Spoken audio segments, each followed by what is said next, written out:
Hello students, how are you. Welcome to my YouTube channel Pankaj physics Gulati.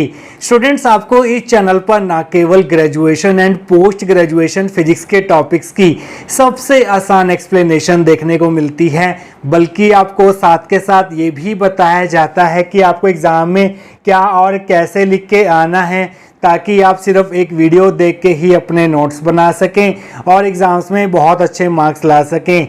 इसी category में आगे बढ़ते हुए आज हम बात करेंगे इलेक्ट्रॉनिक्स के एक और इम्पॉर्टेंट टॉपिक के बारे में, जिसका नाम है op amp as voltage follower.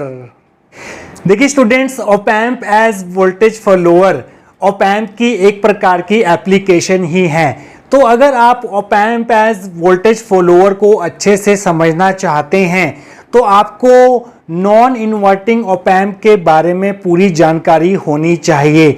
Non inverting op amp का सर्किट डायग्राम क्या होता है और नॉन इन्वर्टिंग ऑप एम्प के केस में क्लोज लूप वोल्टेज गेन का एक्सप्रेशन क्या निकल के आता है, वो हम ऑलरेडी इस वीडियो में डिस्कस कर चुके हैं, जिसका लिंक आपको ऊपर आई बटन में और नीचे डिस्क्रिप्शन बॉक्स में मिल जाएगा।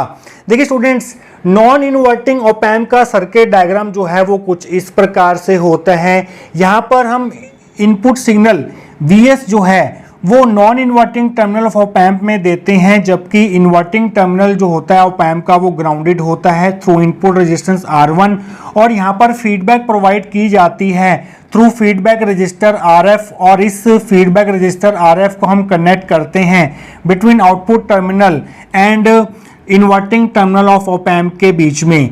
और नॉन इन्वर्टिंग ऑप एम्प के केस में जो हमारे पास क्लोज्ड लूप वोल्टेज गेन निकल के आता है, जिसको हम AVF के नाम से डिनोट करते हैं, वो निकल के आता है 1 प्लस RF अपॉन R1। इसको हम already non inverting op amp वाले वीडियो में डिराइव कर चुके हैं। देखिए students, op amp as voltage follower non inverting op amp का ही एक स्पेशल केस है, जिसमें हम R1 को इन्फानाइट कर देते हैं और फीडबैक रजिस्टर RF को 0 कर देते हैं। तो अगर आप इनपुट रजिस्टेंस R1 को इन्फानाइट करना चाहते हैं तो आपको क्या करना होगा, इनपुट रजिस्टेंस R1 को ओपन करना होगा। तो यहाँ से आपको R1 हटाना होगा, और अगर आप RF को 0 करना चाहते हैं तो इसके लिए आपको क्या करना होगा, इस RF को शॉर्ट सर्किट करना होगा। मींस यहाँ से RF रिमूव करके इन दोनों पॉइंट्स को इस प्रकार से ज्वाइन करना होगा।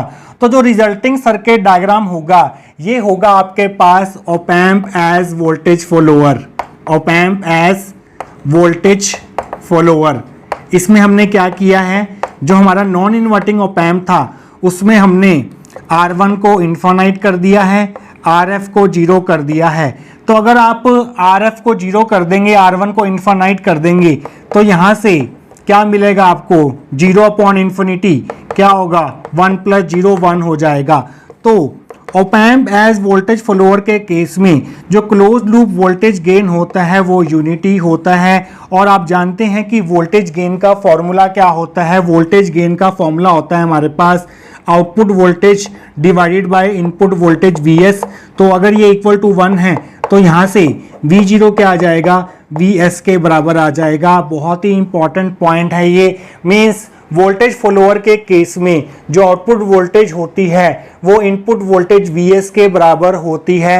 मीन्स आउटपुट वोल्टेज जो है वो इनपुट वोल्टेज को फॉलो करती है, इसलिए इस सर्किट डायग्राम को हम बोलते हैं वोल्टेज फॉलोअर। तो स्टूडेंट्स, आइए देखते हैं कि अगर ये क्वेश्चन आपको एग्जाम में पूछा जाता है तो इसकी थ्योरी को आप कहाँ से स्टार्ट करके आएंगे। आइए अब वो देख लेते हैं।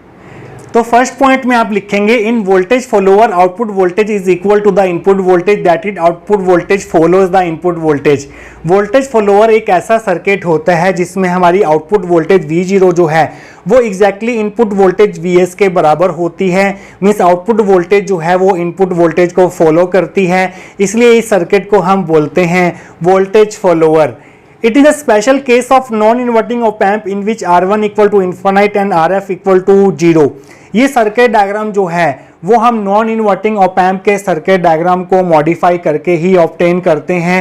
उसके लिए हम क्या करते हैं, R1 को इन्फानाइट कर देते हैं, RF को 0 कर देते हैं, तो जो हमारा नॉन इन्वर्टिंग ऑप एम्प है वो वोल्टेज फॉलोअर सर्किट में कन्वर्ट हो जाता है। In this circuit output signal V0 is in face with the input signal Vs। देखिए इस सर्किट में वोल्टेज फॉलोअर की एक खास बात यह है कि आउटपुट वोल्टेज ना केवल Vs के बराबर होती है, इनपुट वोल्टेज के बराबर होती है, क्योंकि यहाँ पर हमने इनपुट सिग्नल जो है वो नॉन इन्वर्टिंग टर्मिनल पर दिया है।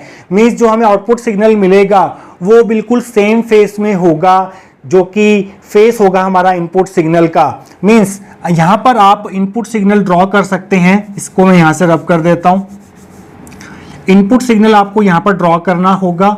ये हमारा इनपुट सिग्नल है, this is time axis, this is your Vs। तो यहाँ पर अगर आप आउटपुट सिग्नल को ड्रॉ करना चाहें तो बिल्कुल आपने कॉपी करना है इनपुट सिग्नल को। आउटपुट सिग्नल जो है वो इनपुट सिग्नल के बराबर होगा और साथ के साथ सेम फेस में होगा। तो ये है हमारे पास आउटपुट सिग्नल। तो स्टूडेंट्स थोड़ा सा काम और बचा है, वो हम देखेंगे नेक्स्ट सेक्शन के अंदर। आइए स्टूडेंट्स आगे बढ़ते हैं। We know that closed loop voltage gain of non-inverting op amp is given by, हमें पता है नॉन इन्वर्टिंग op amp के केस में जो क्लोज्ड लूप वोल्टेज गेन होता है उसका एक्सप्रेशन होता है AVF is equal to 1 plus RF by R1। इसे हम फर्स्ट इक्वेशन दे देते हैं। As in voltage follower R1 equal to infinite and RF equal to 0, क्योंकि वोल्टेज फॉलोअर जो है वो नॉन इन्वर्टिंग op amp का ही एक स्पेशल केस है जिसमें हम RF को 0 कर देते हैं और R1 को इन्फानाइट कर देते हैं। तो R1 की जगह अगर हम यहाँ पर इन्फानाइट पुट करें और RF की जगह 0 पुट करें तो हमें क्या मिलेगा? So from 1 AVF equal to 1 plus 0 upon infinity that is equal to 1 plus 0 means AVF equal to 1 आ गया।